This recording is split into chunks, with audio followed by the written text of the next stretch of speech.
नमस्कार दोस्तों, आप सभी का स्वागत है अपने YouTube चैनल मारवाड़ी पढ़ाई पर। और मैं उम्मीद करता हूँ आप सारे बढ़िया होंगे, मस्त तरीके से पढ़ाई कर रहे होंगे। तो अपन ने क्या है कि सीटी के लिए हिंदी पढ़नी स्टार्ट करी थी। तो अपन ने हिंदी में सबसे पहले अपने संज्ञा पढ़ ली थी। संज्ञा के बाद बारी आती है सर्वनाम की। संज्ञा के बाद आती है बारी सर्वनाम की। अपन सर्वनाम पढ़ेंगे। सर्वनाम जो कि टॉपिक है वो अपनी एक ही क्लास, आधे घंटे की क्लास होगी। इसमें सारा का सारा सर्वनाम जो भी पूरा टॉपिक है वो अपन पढ़ लेंगे, एकदम अच्छे से समझेंगे और शानदार तरीके से पढ़ेंगे। ये टॉपिक कंप्लीट होने के बाद अगली क्लास अपन लेके आएंगे इसकी MCQ PYQ लेके आएंगे, जो पिछले एग्जाम में पूछे जाते हैं। तो अब अपन करते हैं स्टार्ट क्लास। सबसे पहले देखते हैं सर्वनाम। सर्वनाम शब्द का अर्थ क्या है? सर्वनाम शब्द का अर्थ है सबका नाम। सर्वनाम शब्द का अगर अर्थ पूछा जाए तो इसका अर्थ होगा सबका नाम। लेकिन आपको बेसिकली इसको याद ऐसे रखना है, सर्वनाम होते क्या अपन अपनी भाषा में समझते हैं।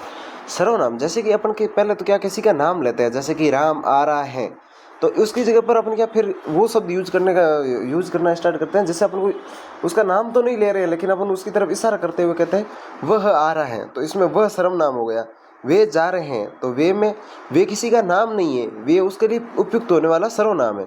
तो इसी तरीके से अपन इनको सारे को पढ़ेंगे। अब सर्वनाम की परिभाषा क्या होती है?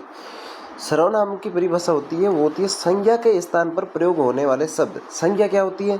तो संज्ञा अपन ने देखी थी, किसी का नाम, किसी व्यक्ति, वस्तु, स्थान, भाव के नाम को संज्ञा कहते हैं।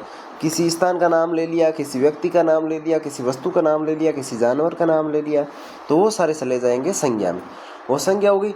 और संज्ञा की जगह पर अब क्या होगा? सर्वनाम, मतलब संज्ञा की पुनरावृत्ति। इसमें क्या लिख रखा है वाक्य में? संज्ञा की पुनरावृत्ति को दूर करने के लिए, मतलब संज्ञा दोबारा उपयुक्त ना हो। जैसे कि राम आ रहा है, उसके बाद अपन बोलेंगे राम जा रहा है, राम मेरे पास आया, तो ऐसे बार बार राम का यूज नहीं करेंगे। उसकी सबसे पहले अपन यूज कर लेंगे राम का, कि राम कल बाजार गया था।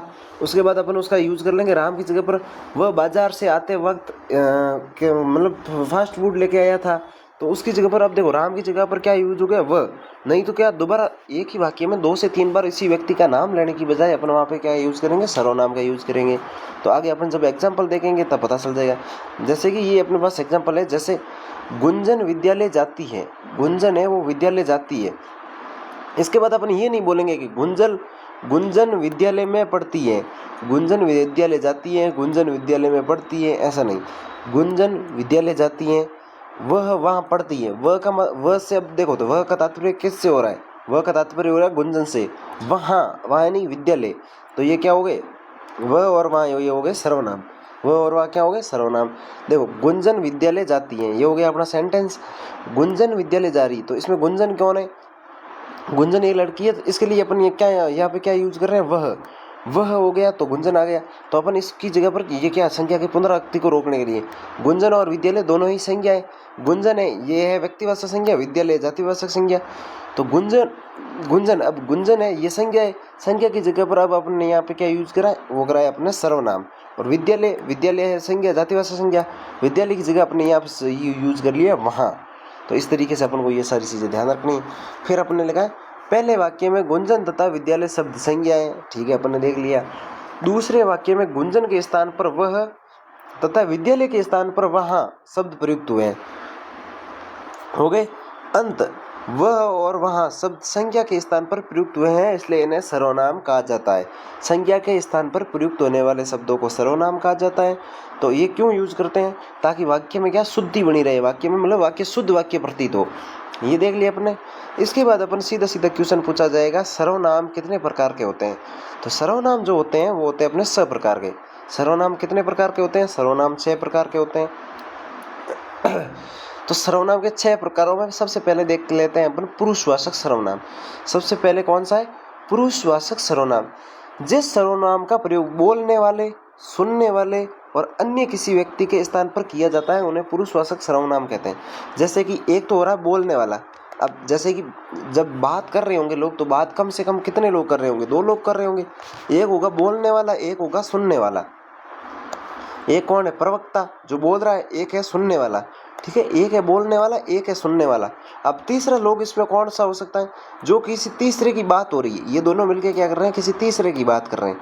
तो इसमें कौन कौन से होंगे पुरुषवाचक सर्वनाम में? एक बोलने वाला, एक सुनने वाला, एक अन्य किसी व्यक्ति।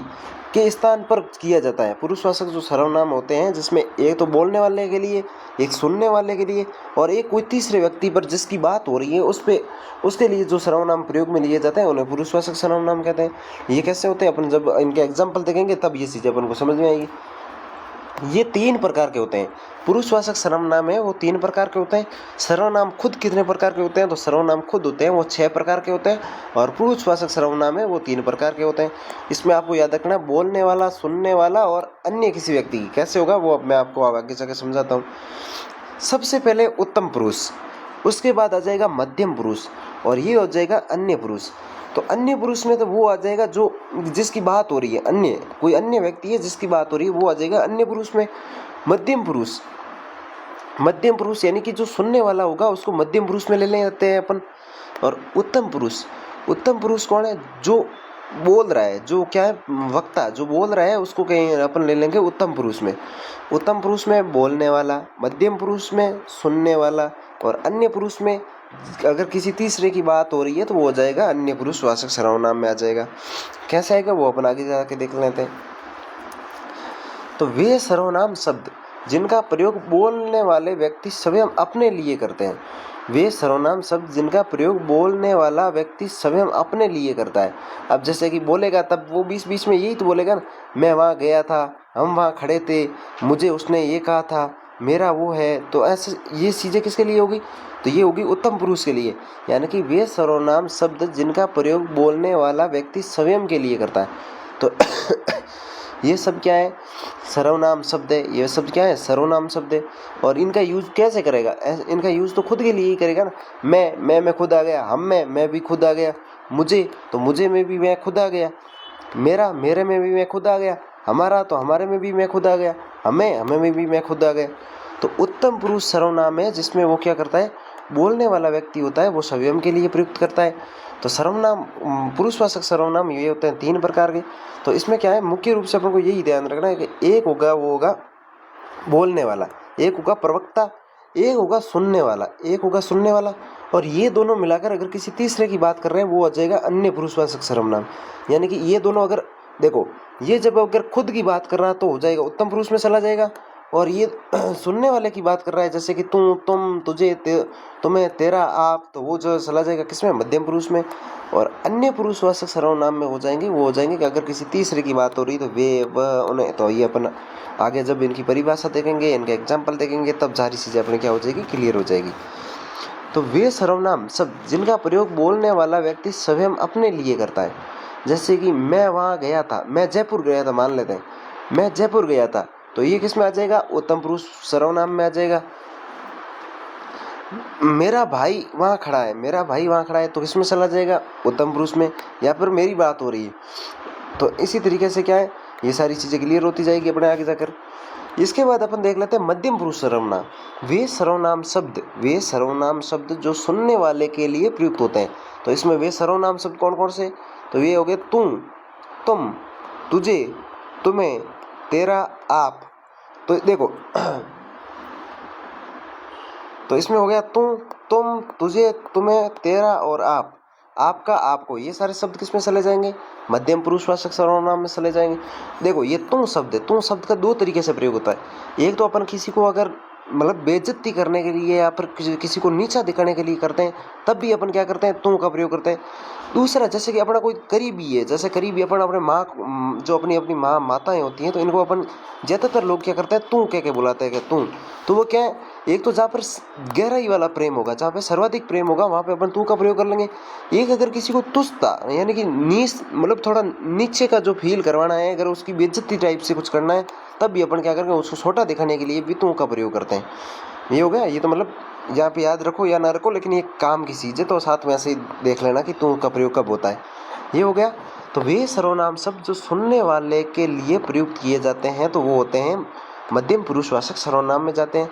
एग्जाम्पल के तौर पर तू हो गया, तुम हो गया, तुझे हो गया, तुम्हें हो गया, तेरा हो गया, आप हो गया, आपका। अब देखो यहाँ तक तो देखो तू तो अपन ने 2 तरीके से समझ लिया। तुम तो अपने बराबर का कद, बराबर के कद को अपन क्या कहेंगे, तुम। या फिर अपन से जैसा कि थोड़ा और करीबी है, जैसे दोस्त वगैरह, तो तुझे भी कह देंगे, और थोड़ा सा ऊपर है तुम्हें भी कह देंगे। लेकिन ये तेरा तेरा तो फिर वही है, अपने जो करीबी है उसको तेरा भी कह के बोल देते हैं। लेकिन आप, आपका, आपको, जो हमसे आदरणीय होते हैं, जो अपन से बड़े होते हैं, तो बड़ों को सम्मान देने के लिए अपन जिन शब्दों का प्रयोग करते हैं वो होते हैं आप, आपका, आपको। ऐसा नहीं है कि आपसे कोई बड़ा है और आप उसको कहने लग जाओ कि तू इधर आ, तो वो क्या होता है कि फिर वो संस्कारों पे सवाल उठने शुरू हो जाते हैं, तो वो सारी चीज़ें होती हैं। लेकिन आप, आपका, आपको कहने से उसको सम्मान प्राप्त होता है, तो फिर वही अपन को भी वैसा ही सम्मान दिया जाएगा।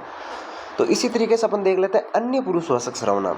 इसमें क्या है, वे सर्वनाम जिनका प्रयोग बोलने तथा सुनने वाले व्यक्ति किसी अन्य व्यक्ति के लिए प्रयुक्त करते हैं। वे सर्वनाम कौन से सर्वनाम, देखो ये जो अपने जैसे जैसे लिख रखा है, तो ये सारे के सारे सर्वनाम शब्द हैं।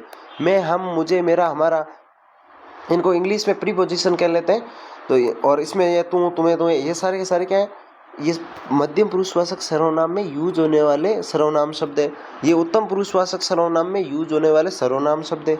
ये अन्य पुरुषवाचक सर्वनाम में यूज होने वाले सर्वनाम शब्द है।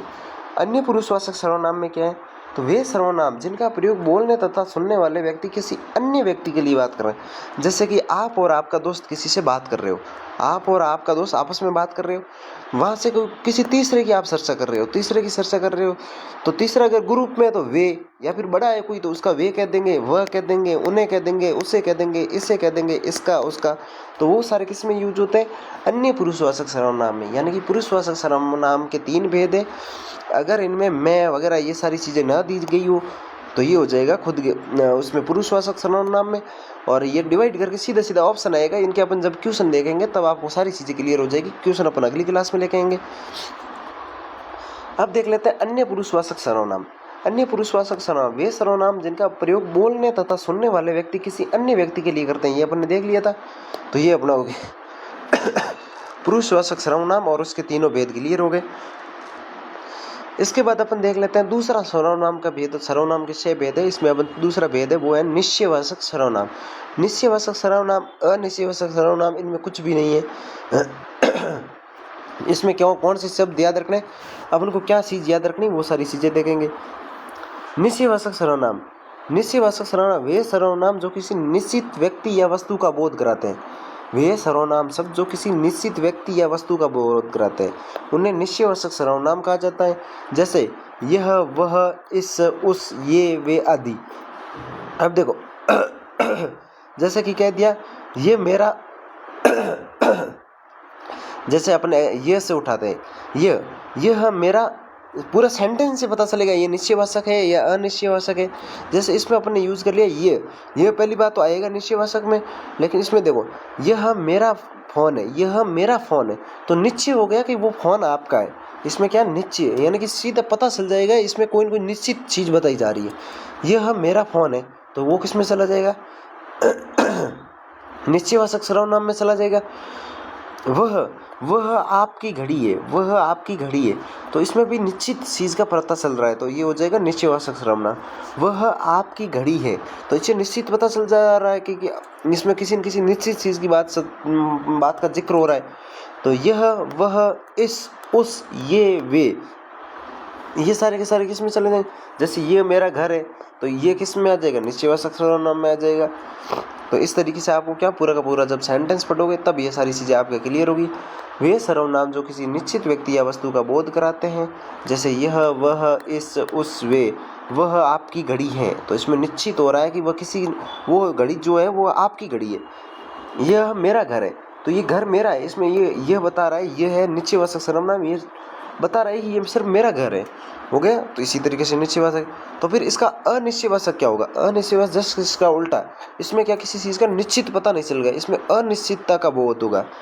वे सर्वनाम शब्द जिनमें किसी निश्चित वस्तु या व्यक्ति का बोध नहीं होता है, इसमें क्या होता है, निश्चित व्यक्ति या वस्तु का बोध होता है, लेकिन अपन को तो चीज़ें समझनी है, सीधा सीधा याद रख लेना। इसमें पता चलेगा कि ये इसका कोई न कोई मालिक है, या फिर वो इसमें सारी निश्चित पता चलेगा कि हाँ कि ये निश्चित है चीज़। यह हम जैसे कि ये वह आपकी घड़ी है, तो इसमें पता चल रहा है कि वह आपकी घड़ी है, तो ये निश्चित हो गया। इसमें जब आप अनिश्चयवाचक सर्वनाम पढ़ोगे तो आपके ये दोनों क्लियर हो जाएंगे कि अनिश्चित और निश्चय में क्या सा डिफरेंस होगा। तो वे सर्वनाम शब्द जिनमें किसी निश्चित वस्तु या व्यक्ति का बोध नहीं होता बल्कि अनिश्चय की स्थिति बनी रहती है, उसे अनिश्चयवाचक सर्वनाम कहते हैं। तो अनिश्चय की स्थिति कैसे बनी रहेगी? जैसे एग्जाम्पल ले लिया, कोई जा रहा है, तो अब आप कैसे बताओगे कौन जा रहा है? कोई जा रहा है, कोई जा रहा है यानी कि कोई व्यक्ति है जो जा रहा है, लेकिन आप ये बता तो नहीं सकते ना कि वो राम जा रहा है, श्याम जा रहा है, कोई जा रहा है। इसका मतलब इसमें अनिश्चित है कि कौन जा रहा है, ये अपन को पता नहीं है। वह कुछ खा रहा है, वह कुछ खा रहा है, तो वो क्या खा रहा है वो अपन को पता नहीं है। तो इसके लिए अपन क्या यूज कर लिया? कुछ। अनिश्चयवाचक सर्वनाम जहाँ पे आपको कोई, कुछ, किसी, ये 3 शब्द दिख जाए, वहाँ पे सीधा सीधा अनिश्चयवाचक सर्वनाम होगा। इसका अपन एग्जाम्पल के तौर पे देखें तो कोई जा रहा है, तो ये हो गया अनिश्चयवाचक सर्वनाम। वह कुछ खा रहा है, वह कुछ खा रहा है, तो वो हो गया अनिश्चयवाचक सर्वनाम। किसी ने कहा था, किसी ने कहा था, अब किसने कहा था ये अपन को पता नहीं है, तभी अपन इसका यूज कर रहे हैं कि किसी ने कहा था, मतलब किसी ने कुछ कहा था। अब किसी ने कुछ कहा था, तो ये सारी चीज़ें किस में चली जाएगी? अनिश्चयवाचक सर्वनाम में। तो बहुत ईजी है। अनिश्चयवाचक सर्वनाम में अपन को पता नहीं चल रहा है, निश्चयवाचक सर्वनाम में अपन को सारी चीज़ें पता चल रही है। तो ये इन दोनों में डिफरेंस है। इसके बाद अपन देख लेते हैं लास्ट चौथा देख लेते हैं, वो देख लेते हैं प्रश्नवाचक सर्वनाम। चौथा है वो है प्रश्नवाचक सर्वनाम। प्रश्नवाचक सर्वनाम वे सर्वनाम जो प्रश्न का बोध कराते हैं, वे सर्वनाम जो क्या करते हैं? प्रश्न का बोध करवाते हैं। इसमें क्या है? सीधा सीधा है, इसमें तो कुछ है ही नहीं, सीधा सीधा प्रश्न पूछा जाएगा। पहली विशेषता इसकी प्रश्न पूछा जाएगा। दूसरी विशेषता इसके पीछे क्वेश्चन मार्क के इनकी प्रश्नवाचक चिन्ह लगा होगा। प्रश्नवाचक चिन्ह, इसमें तो कुछ है ही नहीं, हलवा क्वेश्चन है। वे सर्वनाम शब्द जो प्रश्न का बोध कराते हैं, वाक्य को प्रश्नवाचक बनाते हैं, उन्हें प्रश्नवाचक सर्वनाम कहते हैं। जैसे कौन गाना गा रही है, कौन गाना गा रही है, क्वेश्चन पूछा जा रहा है। वह क्या लाया, क्वेश्चन पूछा जा रहा है। किसकी पुस्तक पढ़ी है, पीछे क्वेश्चन मार्क आया है, यानी कि क्वेश्चन पूछा जा रहा है। उक्त वाक्यों में कौन, क्या, किसकी, इसमें सीधा सीधा आप याद रख लेना। अनिश्चयवाचक सर्वनाम में कौन, कुछ, किसी, अनिश्चयवाचक क्लियर हो गया। प्रश्नवाचक संख्या में कौन, क्या, किसका, कौन, क्या, किसका, और इसमें तो कुछ है ही नहीं, प्रश्नवाचक सीधा प्रश्न पूछा जाएगा, आप प्रश्नवाचक चिन्ह होगा इसके पीछे, सीधा सीधा इस तरीके से आप याद रख लेना, कुछ भी नहीं है। जब अपन कल क्लास लेके आएंगे क्वेश्चन MCQ होगी, तब आप ध्यान रखना कि ये चीज़ें, सारी चीज़ें, आपको एक भी क्वेश्चन आपका गलत नहीं होना चाहिए सर्वनाम में किसी भी तरीके से। मान लेते हैं पुरुषवाचक सर्वनाम में आप थोड़े बहुत कन्फ्यूज हो जाओगे, लेकिन जब 2-3 बार क्वेश्चन को देखोगे तब आपका अपने आप क्लियर हो जाएगा। इसके बाद अपन देख लेते हैं संबंधवाचक सर्वनाम। संबंधवाचक सर्वनाम भी ईजी है, कुछ भी नहीं। वे सर्वनाम शब्द जो पृथक बातों को स्पष्ट संबंध को व्यक्त करते हैं, मतलब 2 अलग अलग बातों को एक साथ जोड़ते हैं, मतलब उनके बीच में संबंध बताते हैं, उनके बीच में क्या रिश्ता बताएंगे, तो वो हो जाएंगे संबंधवाचक सर्वनाम। कैसे? तो इसका अपन क्या, जब एग्जाम्पल देखेंगे तब ये भी क्लियर हो जाएगा। तो अपन को पहले क्या देखना है? वे सर्वनाम जो 2 पृथक बातों का, मतलब 2 अलग अलग बातें हैं, उनको एक साथ उनका संबंध बताएंगे, आपस में उनका क्या रिश्ता है, उन्हें संबंधवाचक सर्वनाम कहते हैं। जैसे कि इसमें जो यूज होगा, जो शब्द अपन को याद रखने हैं वो रखने हैं। जो आएगा वहाँ पे वह आएगा, जहाँ पे जो आएगा वहाँ वह आएगा, जहाँ पे जो आएगा वहाँ पे सो भी आएगा, जहाँ जिसकी आएगा वहाँ उसकी आएगा, जहाँ जितना आएगा वहाँ उतना आएगा। तो इसके अपन जब उदाहरण देखेंगे तब ये सारी चीज़ें आपकी क्लियर हो जाएगी। तो उदाहरण, जो पढ़ेगा सो पास होगा, जो पढ़ेगा सो पास होगा, जो ये कह रहा जो पढ़ेगा, ये अलग सेंटेंस है, जो पढ़ेगा सो पास होगा, मतलब इसका संबंध सीधा सीधा पता चल रहा है कि जो पढ़ेगा वही पास होगा, जो नहीं पढ़ेगा वो पास नहीं होगा। तो इसमें सीधा सीधा इनका क्या है, संबंध बताया जा रहा है, जबकि दोनों सेंटेंस अलग है।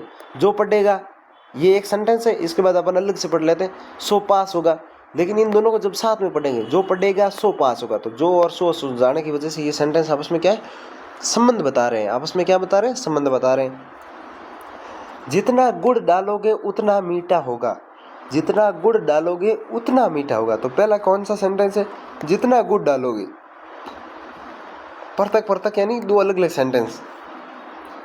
तो जितना गुड़ डालोगे, अपन ने ले लिया जितना गुड़ डालोगे उतना मीठा होगा, तो जितना गुड़ डालोगे उतना मीठा होगा, सीधा सीधा संबंध है। अगर ज़्यादा गुड़ डालोगे तो उतना ही ज़्यादा मीठा होगा। तो ये आपस में संबंध बता रहे हैं कि नहीं बता रहे हैं? तो मैंने कहा था आपको ये आपस में क्या करेंगे, संबंध बताएंगे। तो ये अपन ने देख लिया। जिसकी लाठी उसकी भैंस, जिसकी लाठी उसकी भैंस, जिसके पास जो मजबूत होगा उसी की भैंस होगी। तो जिसकी लाठी उसकी भैंस, तो ये सेंटेंस तो दोनों अलग है, लेकिन जिसकी और उसकी आने की वजह से अब इनका सीधा सीधा अपन को क्या है, संबंध पता चल रहा है। ये सारे सेंटेंस अलग है, इसलिए अपन ने यहाँ पे कॉमा लगा रखे हैं।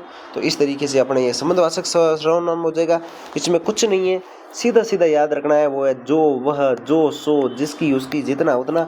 जब आप ये बार बार चीज़ें देखोगे तो आपके क्लियर हो जाएगी। इसमें रट्टा मारने वाली भी चीज़ें नहीं है, बस थोड़ा सा 1-2 बार रिवीजन कर लेना, ये सारी चीज़ें क्लियर हो जाएगी।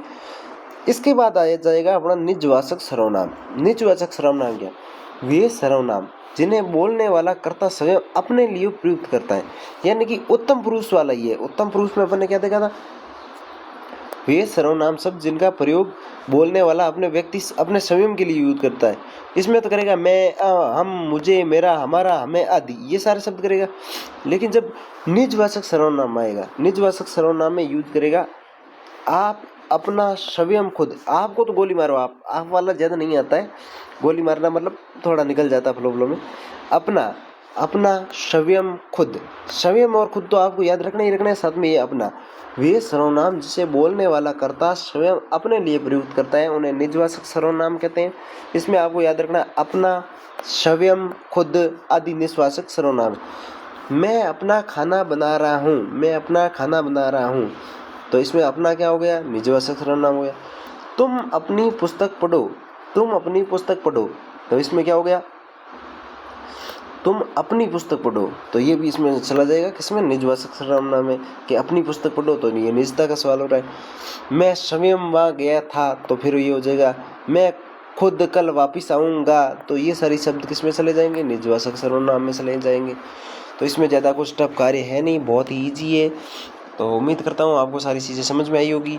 अगर ये जो नोट्स बना रहा हूँ, ये अपनी नोटबुक में सारे के सारे नोट्स बना लेना। इनका कल के दिन मतलब अगले 120 घंटों के अंदर एक बार पढ़ लेना, उसके बाद रिवीजन कर लेना। ज़्यादा बड़ा है नहीं, एक की 20-25 मिनट की क्लास है। 20-25 मिनट की क्लास को अगर आप दोबारा भी देख लोगे तो भी कोई डाउट वाली बात है नहीं।